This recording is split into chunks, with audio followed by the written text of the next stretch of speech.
p.m. to 5:30 p.m. session of the 2022 Open Simulator Community Conference.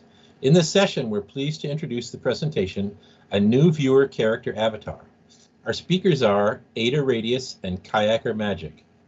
Ada has been making character avatars since 2006, rigged mesh since 2010, and is the founder of New Media Arts, Inc., a 501c3 nonprofit charity whose mission is virtual community libraries, arts, and education since 2010.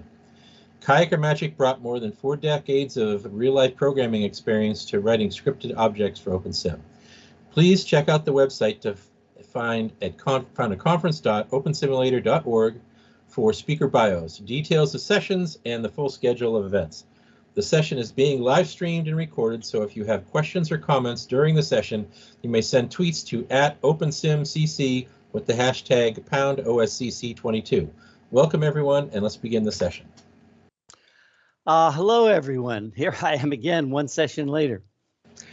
What Ada and I are trying to do is to create a new default avatar because many people hate the look of the default avatar in Open Simulator and in Second Life. And many of us, especially people who run grids, are horrified at what a huge burden the current style of mesh avatars put on the poor, long-suffering servers. And if we could convince more people to use the default avatar, if it looked a lot better, then people would lag our servers less and would use the default server. So the question is, can you replace the default avatar? Well, where does the viewer get the default avatar? It gets it from something called the character folder, which comes on your hard drive with the viewer. And it has like 100 files in it. It has many mesh files in a proprietary format called LLM that is only used for the default avatar and nothing else. And it's documented, I have a link there in the wiki, the Second Life wiki, but the documentation leads much to the imagination. And there's also skin and clothing textures in the character file, and there's XML files that have the armature and the user interface. And unfortunately, there's a lot of other things that are built into the viewer. And so there are things you cannot change. And there are lots of limitations in the LLM file of things you cannot change. And so this became kind of a difficult project, especially for poor Ada, who had to make the mesh. Now, I give Linden Labs a break here because there were no standards for storing things like avatars, and there are now, and so they didn't have the choice of using a GLTF file back then. But I do blame them for having distributed information, some information inside the viewer and some information in the character folder. So here was a proof of concept I did early in the project. I decoded enough of an LLM file to move 2 of the vertexes around. So can I put horns on the avatar? And the answer was I could. And there's a lot of wiggle room in these LLM files, although they're terrible, in my humble opinion. They do allow you to add more vertexes if you want to. And I suspect we'll even be able to add more bones because the finger bones are already there in the rest of the system. So we might be able to animate the fingers on the default avatar. That's a research project. So this is the plan. The goal was to make a new set of LLM files. At least that's my goal. You drop them into your character folder and magically every default avatar looks better. But only for you. Everyone else has to have the same files. So hopefully we could convince many people to use them. Of course, Linden Labs is now working on viewer changes, and they'll probably make this whole project obsolete in another year. So we better hurry up and finish it. So here's what we've been doing in our spare time. I've been writing code to read and write LLM files, and Ada Radius has been doing the heavy lifting of building new avatars and then discovering limitations and having to build them again and again. And then even when you get an avatar that you like, the avatars, the shape keys, or the what are they called? The morphs. Well, the morphs is what they're called. What is it called in the user interface? The sliders, where you can change your belly or the shape of your head. Those are done with something called a morph, and she has to essentially create each one of the morphs separately. So it's been a tremendous amount of work. And why don't you pull your screen forward? And Ada is going to show us what she's been doing for, I hesitate to guess how long it's been, like 2 years. Yeah. Well, when did I first announce that I needed some help? And you said, okay, that sounds like fun. Okay. For some reason, this is not displaying, and it was a few minutes ago, and I don't know what happened. Let me see if I could. It just turned white. It just turned white, and we both saw it backstage there. So let's try this again. Just so you know, we got a message saying you stopped the screen share. Yeah, I see it. Okay, there we go. Back. It's back. This is I'm astonished. Can you see it now in World? We've got yeah. Okay. Yes. There's a 20-second lag, so I don't know. So okay, I'm gonna now leave our World here for a minute and show you this. What I've been doing. This is the character folder and then Mike or Kayaker will let me know if the thing starts fluking again. This is the first time we've done screen sharing in OSCC. But first I want to thank some people. I want to thank Avicon. I want to thank Kayaker and Mike for helping here. I also want to thank Tom Ernst, aka Owl Eyes. He's out in the audience today, who is absolutely critical to the progress of this. I had to learn some new stuff. And Owl Eyes explained quaternion geometry and object-based logic and a whole bunch of other stuff that I didn't know because I'm not a programmer, and that I had to learn to get this thing going. And I'm very, very grateful. Anyway, he's probably going to be far more critical to the project as time goes forward. This is the character folder in your viewer. It just said meeting full. There's too many people watching it. It told me it was infinite. Okay. Well, okay. I gave you a link. There's people. Well, what should I do now, Mike?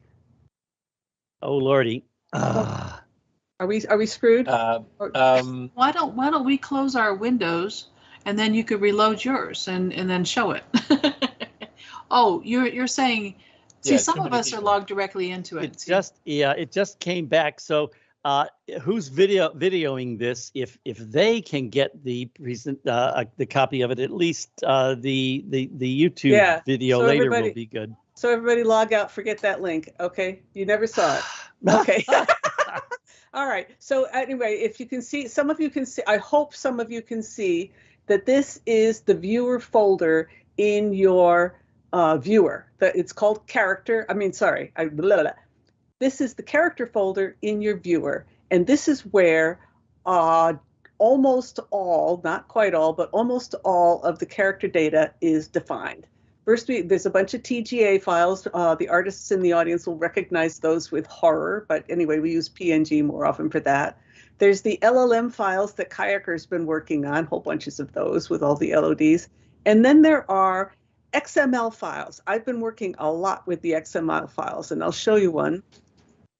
I am using a program called, and I'll blow it up here. I'm using a program called XML Notepad. It's the same as Notepad, except it arranges things in an XML format that we can follow. So this is the one for avatar skeleton. This defines all the bones in our skeleton, and so forth, down and down. Anyone who's been doing any rigging will recognize this bone hierarchy structure.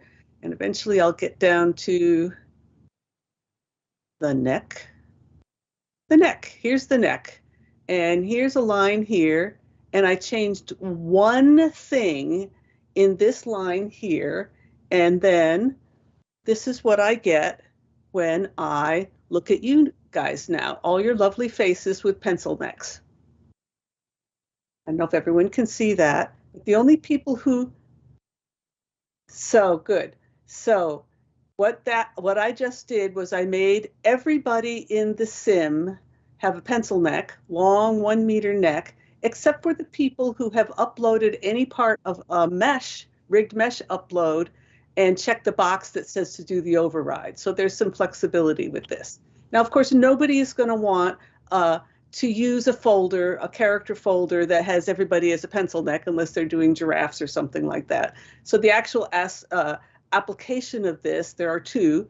One is that I can fix the flaws in avatar skeleton.xml, and that's a lot of errors in there. These files were mostly built in 2002 and haven't been upgraded since. There's no documentation, and some of it, the documentation we do have is wrong. It's a mess. And to make things worse, and some of the data people out there might understand what I'm talking about here, is that some of the code has hard-coded some of the data. I'm a retired CPA, and I can tell you that's bad. That's very, very bad. We don't want our data hard-coded into the code. Very few exceptions, but in this case, in this particular scenario we're dealing with this viewer, it's a spaghetti. Oh, Ubit's out there. He said it's spaghetti, and he's right. It is. Eventually, we're going to have to recruit a retired programmer who's willing to do legacy work and go in there and disentangle all that and straighten it all out. Oh, are we missing audio now? Can you guys hear me? Lisa just said there's no audio. Can you hear me? I still hear it. Yeah, but you're in Skype with me. Nope, I lost audio. Eventually, we're going to have to recruit a retired programmer. It's 20 seconds late, but you're still there. Okay, that's fine. So anyway, so this is what I did. What I want to emphasize at this point, something that Kayaker said also, which is that everybody has to have the same viewer character folder to see each other the same way. Now, he says we all got to have one that everybody uses. I'm saying no. I think, oh, good. Thank you, Jamie. I think I think that the actual point of this is that we need communities each using a character folder that will be useful for them. And by this, I mean specifically educators. Educators need a character folder where they can show their grantors and bosses that they are complying with modesty standards, and they can put elementary schools into a grid. And they need, and I'll show you a few more great ones here. Marcus looks fabulous. Selby Evans here. He's my favorite. There we go. Anyway, one of the things that we can do with this is make specific character apps, or I should say plugins, folders for specific communities, such as an elementary school or even a university. I want to thank very much the educators at the Talpiot Teachers College in Israel, who have both Muslim and Jewish, conservative Jewish, it's a religious school, teachers there. And I did some work for them a couple years ago and learned a lot about what modesty standards mean in the Middle East. It's not what I expected at all, what things got to be covered and what it's okay to just hang out there. And then I talked to our own Lear Lobo just about a week ago, and she was telling me from a very Western point of view what she needs. And the bottom line is what teachers need is A, no attachments, because most of their students have old, bad computers, and two, nothing that's going to fall off and make the teachers look naked. So that means they got to have a lot of underclothing on that cannot be removed. And you need this for the students too, because trust me, we know from Teen Grid in the old days that the teenagers will just paint nude bodies over their underwear. So we have to have a workaround for that. But anyway, this is how we can help. This is one of the things we could use this for. Mike Laurie, when I told him about this a couple of weeks ago, has said, hey, can we do all 42 Star Wars species? And I said, well, actually, we probably can. Since we can do the override, we can see Sally here. It's not that, but we could do all of the humanoids, and we could use the hair mesh to do, see the, I forget the guys with the long things hanging down their backs. But anyway, yeah, you know what I'm talking about. Okay, I'm going to switch to another screen here. I'm sorry, I can be outspoken. So, so one of the yeah, Kayaker is chuckling there. Yeah, one of the things that Kayaker did that was brilliant was that he converted all of the base mesh files from the LLM files from the character folder, including all of the morphs, into DAE files. He didn't know what I was going to use it for, but he did it, and here they are. So I built a replica of the viewer avatar in Blender with all of the morphs, except for a couple of them that he doesn't need yet. But when he needs them, I'll build them. So anyway, this is it, and I can do such. Oops, we're getting low on time. Sorry. So anyway, so I can do this and do that. And then what I did, I used that as a template to build a new avatar. And this is what people are mostly interested. For those of you who are builders in the audience, I'll say you will recognize this as a much different topology than even though it looks fairly similar, and I did that on purpose.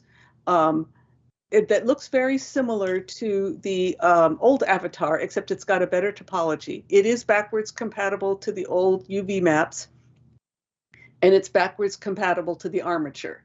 I can, let's see if I click this. As we know, there's 7 pieces to here's the face. And if I look at the face, I can morph it between male and female.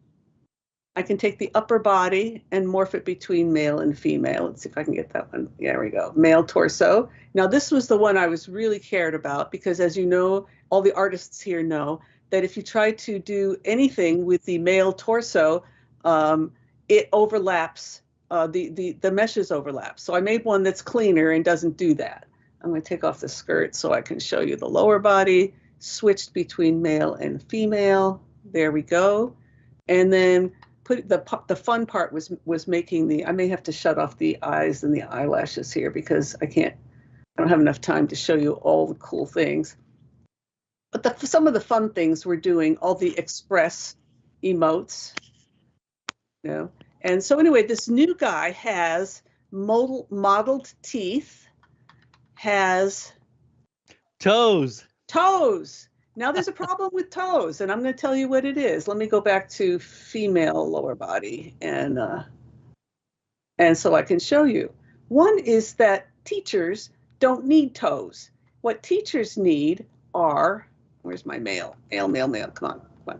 If I'm going too fast, and but maybe you'll be able to catch it. Okay, there we go. And I'm going to go to the feet of the lower body. There we go. Shoe. Okay. So here's nice feet here with toes and everything. Lovely.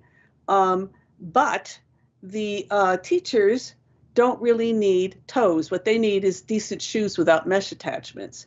So I'm going to show you what one solution is. Say, just for the fashionistas, we'll just give them, let me close out that eyeball. We'll just say, if you're a fashionable lady or man and you need high heels, then the better morph for shoe heel height is going to look like something like this. This needs some cleaning up, but that's the approximate thing. For a teacher, on the other hand, I would lose the toes and just give her a pair of pumps, which is what she really needs, of a variety of heights for male and female teachers. So cool. So that's okay. We're out of time. We're out of time. This is a huge topic, which probably should have gotten a bigger time slot, but I'm sure Ada's got a lot more work to do, and maybe next year we'll have an even bigger presentation. So really fantastic session. Thank you. So thank you, Ada and Kayaker, for an informative and interesting presentation. As a reminder to our audience, we will want you to check out conference.opensimulator.org to see what is coming up in the conference schedule. You won't want to miss our next session, which will begin at 5:30 p.m. in this keynote region and is entitled Arts Across the Digital Divide. Also, we encourage you to visit the OSCC22 Poster Expo on the OSCC Expo 3 region to find accompanying information on presentations and explore the hypergrid resources in OSCC. Expo 2 region, along with the sponsor and crowdfunder booths located throughout all the OSCC Expo regions as well. Thank you again to our speakers and to the audience.